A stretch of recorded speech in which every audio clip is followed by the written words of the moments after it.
Ce dictateur était convaincu que la Grande-Bretagne avait besoin de lui pour être sauvée, mais il ne s'est pas arrêté là.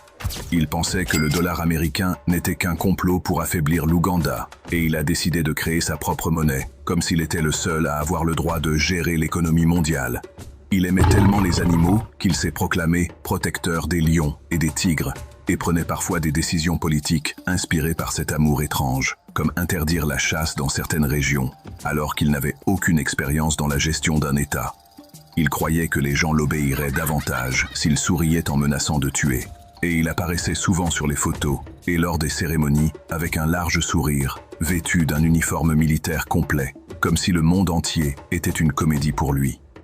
L'une de ses bizarreries les plus célèbres, il changeait ses ministres de manière aléatoire, parfois selon ses rêves nocturnes ou son humeur du jour, rendant son gouvernement totalement chaotique. Il insistait aussi sur le fait qu'il pouvait recruter des scientifiques pour inventer des bombes secrètes ou des armes étranges, la plupart n'ayant jamais été utilisées et n'ayant aucun sens pratique.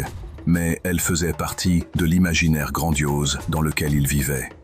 Chaque décision politique était un mélange de vanité, d'imagination et de chaos aléatoire, rendant difficile pour n'importe quel historien de croire qu'une personne avec une telle pensée ait réellement gouverné un pays. Idi Amin. Quelle est, selon toi, la qualité la plus folle? Envoie cette vidéo à un ami que tu penses partager les mêmes traits.